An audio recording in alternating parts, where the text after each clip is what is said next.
very important topic of organic chemistry, that is one of the basic topic or the basic concept of organic chemistry also, because these topics will be applied for explaining many of the bond properties of the organic molecule, as well as the many things whenever you will try to explain in class 11 as well as in the class 12, this topic is required to learn.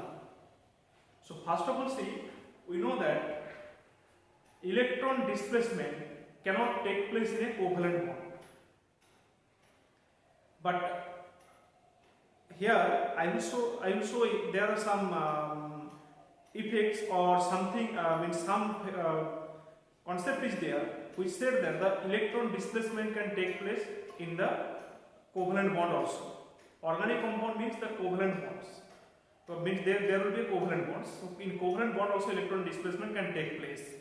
That means, see, today's topic we will be discussing here the displacement of electron in covalent bonds.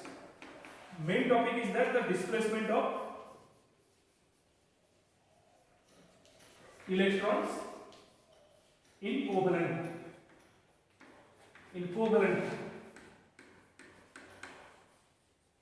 bond. So let me explain one of the concepts that is known as the inductive effect, which will describe here the electron displacement can take place in the covalent bond also. Inductive effect. What is this? Suppose in an organic compound, carbon and carbon, this carbon actually connected with a single covalent bond, and at the end, if there is an electronegative group, then what will happen?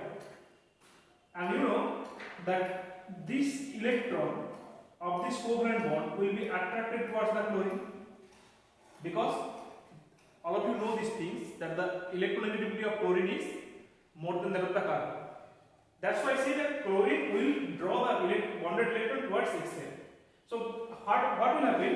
That here in carbon there will be development of positive charge.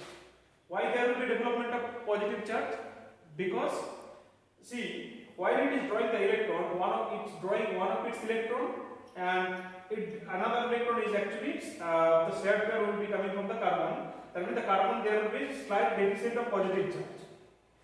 Now, see, as it creates the positive charge, so to fulfill this deficiency, this electron pair also will be shifted towards this carbon.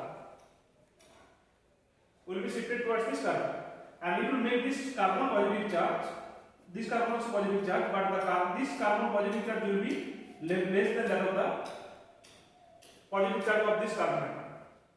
Because you see, obviously the electron will be going towards this carbon, but the driving force means the pull will be applied by this negative chlorine only. So as the distance increases, so that the attraction will be decreased somehow. And now, so to fulfill its deficiency, this bonded shared pair will be shifted towards this carbon, and it will form here the delta 2 negative charge that will be less than that of the delta positive, because the distance of this carbon atom from this attracting group increases. So this electron displacement which occurs, that is the sigma electron displacement, takes place here. Means I have drawn only the carbon atom, so we can draw this type of means bond with the hydrogen also. Then it will be the organic molecule, means one complete organic molecule will be there. Now see, this electron displacement which occurs to this carbon-carbon bond, that is the sigma electron displacement, and this is permanent. Whenever the group will be group like the chlorine will be attached with this carbon atom, and this sigma electron displacement from this carbon-carbon bond is known as the inductive effect. And as here, this chlorine actually withdrawing the electron towards itself, so this is known as the negative inductive effect. Now, similarly, the positive inductive effect is also possible. How? Suppose see, I am just considering this carbocation here. Carbon hydrogen bond is there, then CH2, and here is the CH2 plus. Now you see, if we consider this group, that is the methyl group, or the means we can write here the CH3 group or the methyl group. Now what will happen, that the carbon here, carbon is more electronegative than hydrogen. So as the carbon is more electronegative than hydrogen, so what will happen? The carbon will actually draw this bonded electron towards this carbon, and also this carbon hydrogen bonded electron will move towards the carbon. And all of you know this thing that the carbon's electronegativity is more than that of the hydrogen, so that the carbon hydrogen bonded electron will be towards this carbon, making this carbon what? More electronegative. Now this electronegativity, as see the electronegativity or electron density around this carbon will increases, then what will happen? Then this bonded electron will feel repulsion. As it will feel repulsion, so it will be moved away from this group. That means it will push this bonded electron or the sigma bonded electron towards away from it. And so that it will, what will happen? That this bonded electron will be going towards the carbon positive charge. So somehow the positive charge will be neutralized. So this effect means this CH3 group, what it has done? It is pushing the bonded electron towards away from it, away from the group. So this is known as the positive inductive effect. So here, see there are so many groups which can produce the positive inductive effect and as well as the negative inductive effect. Generally, say positive inductive effect shortly means actually written as the plus I effect, and the group which will produce the plus I effect mainly are the alkyl groups. Means that is the tertiary butyl group, propyl group, ethyl group,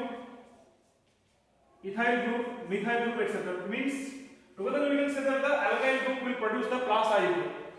And then minus I effect, which group will produce the minus I effect? Minus I effect will be produced by iodine, fluorine, chlorine, NO2.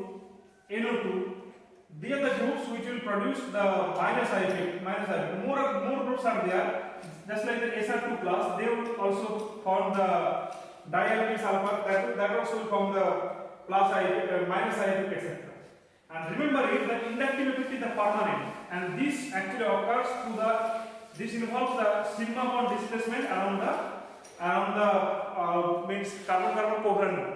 Now the question is that, see where we can apply this concept. See, this concept will be applied to explain the acidity or the strength of the acidity as well as the strength of the basicity of a compound. Means by the application of this we can determine which will be more acidic and which will be less acidic, etc. Just like, see, if I give an example here, acetic acid is less acidic than that of the chloroacidic acid. How can we explain this one? Here you see, in acetic acid, it's an acid because it gives the H plus. Which H plus it will give? It will give this H plus. And you know, acid will give this H plus. So that means the compound which will give this H plus more easily, that will be more acidic. That means it depends on the bond strength of the OH here, or the polarity of the bond OH.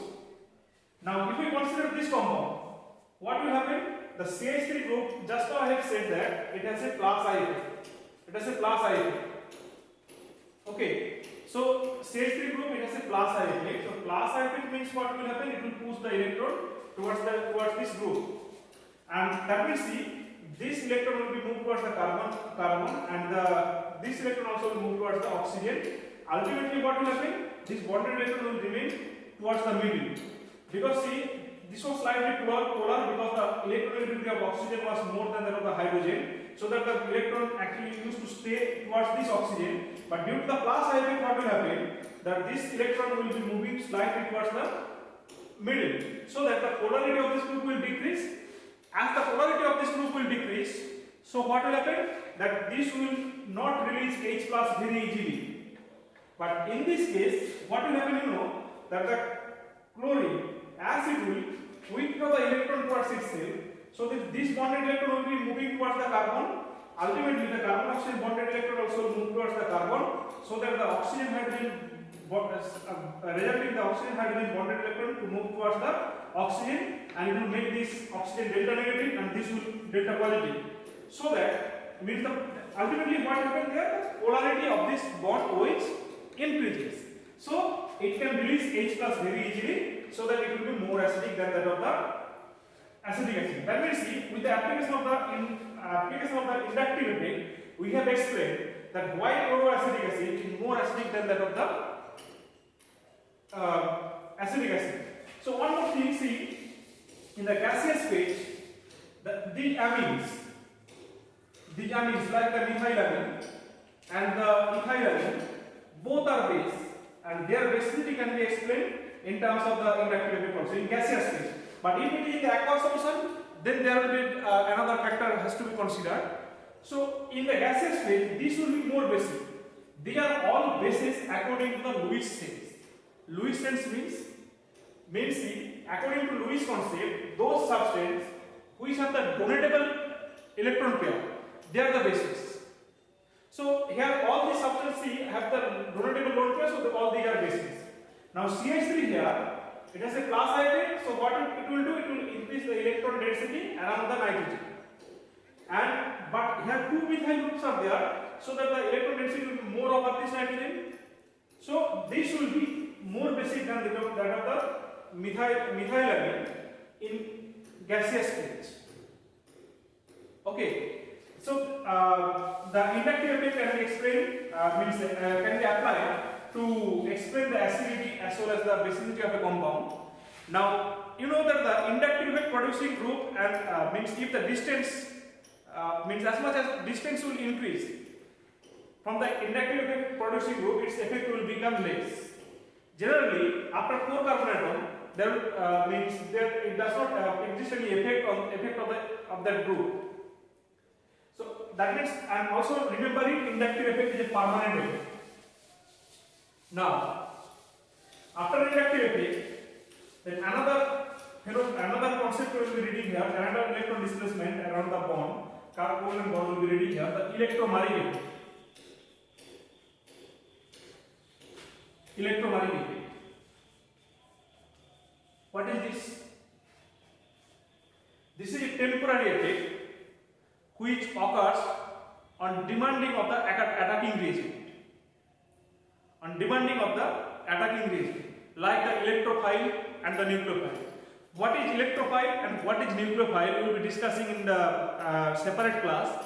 Because see, electrophile means this is generally we can say that the electrophile means that is a species which have the deficiency of electron, means which are in search of the electron, and nucleophile means which have excess electron pair, means or the negatively charged species, they are known as the nucleophile. Now here see, actually this electromagnetic effect involves the pi electron displacement.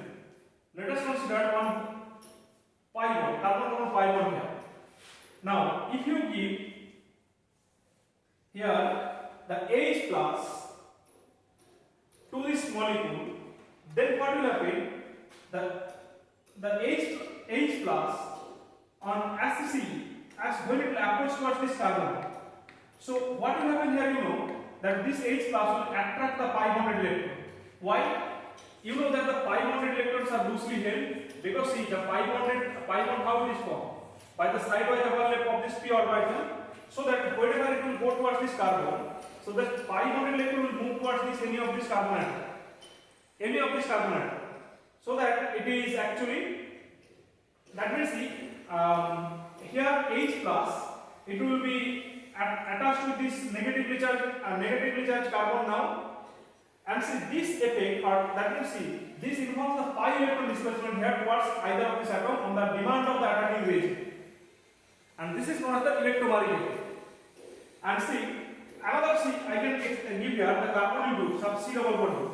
If you give here the Nu minus, then Nu minus when it will come towards this carbon, what will happen? This pi bonded electron will feel repulsion and it will move towards this more negative oxygen atom. And this is also known as the electromagnetic effect. And you know that this occurs on demand of the attacking reagent. And as this is not a permanent effect. And if you remove this nucleophile as well as this electrophile here, what will happen? effect will be vanished. That means it arises only on the demand of the attacking reagent.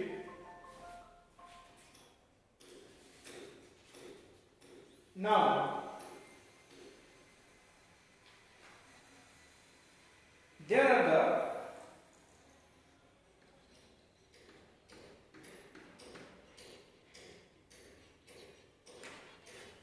the two types of electromagnetic effect. One is called the plus E effect and another is the minus E effect. Plus E effect means when pi electron will displace towards the atom attacking reagent in which it will be attached. So this is an example of plus E effect. And minus E effect, when the electron actually pi electron will go away from the attacking reagent, that is known as the minus E effect.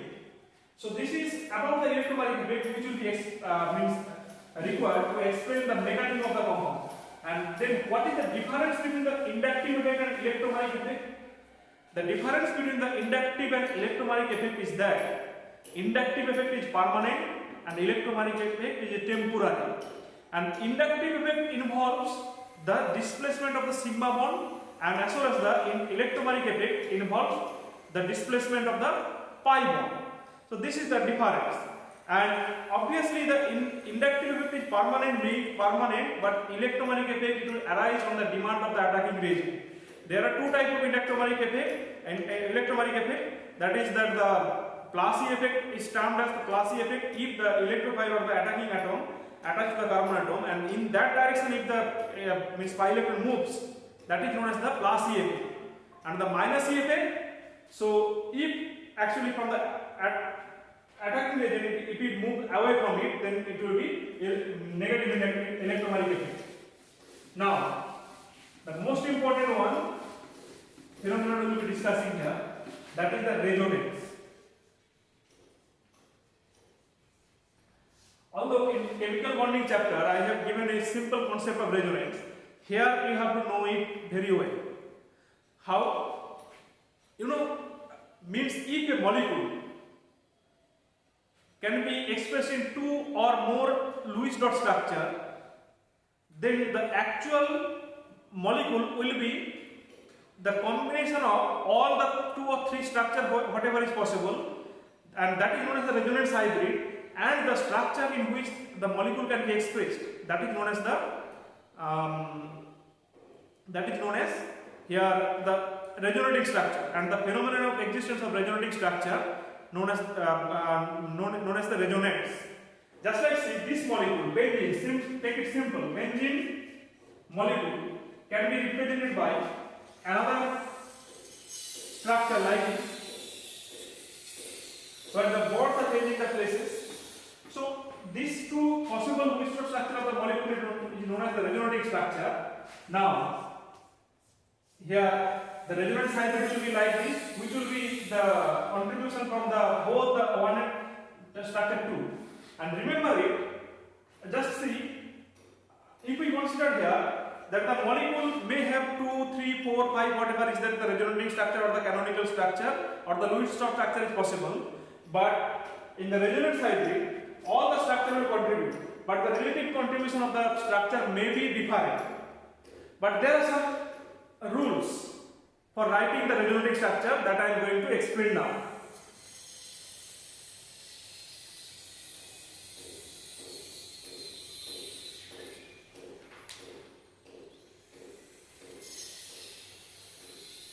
Here you see, I have said that then what would be the definition of resonance? You know that the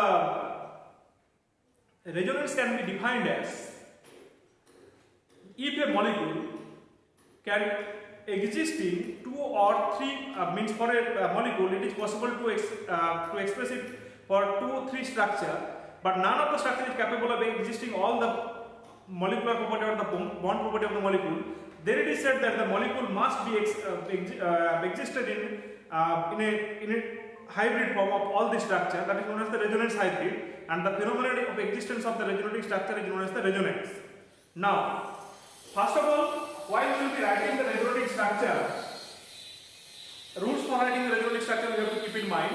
The position of the atomic nucleus should not be changed.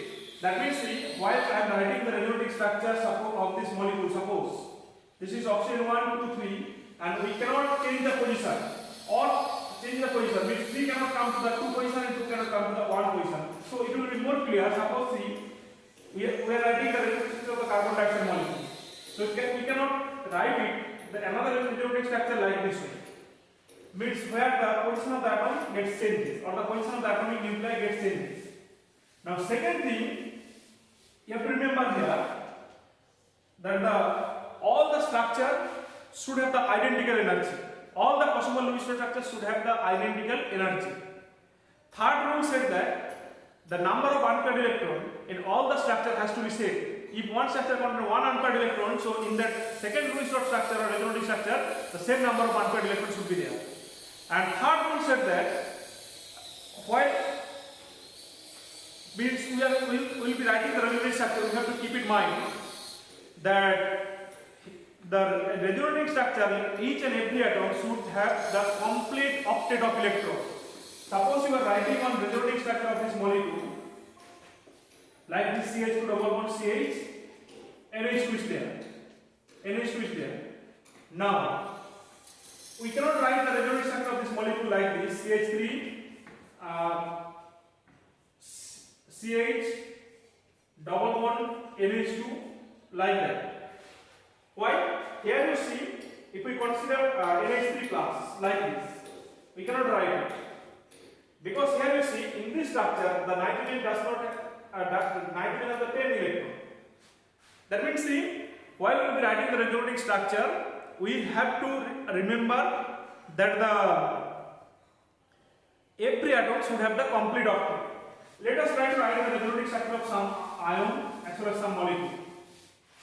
CH3 C double O minus acetate ion. I am taking here the acetate ion.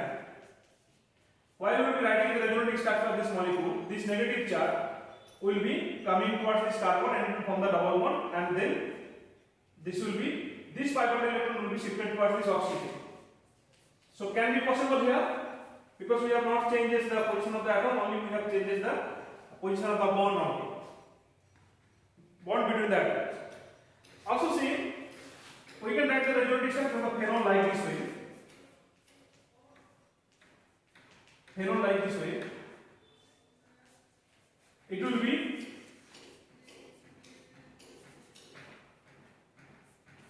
like this, double bond OH plus minus like this. Sorry, it will be double bond OH plus minus and then double bond OH plus minus like this. So in this way we can have more resonating structure is possible for this molecule. So today in this video I have just given you the concept of resonance only. Then the relative contribution towards the resonance hybrid we will be discussing in the separate video. That's all. Thank you.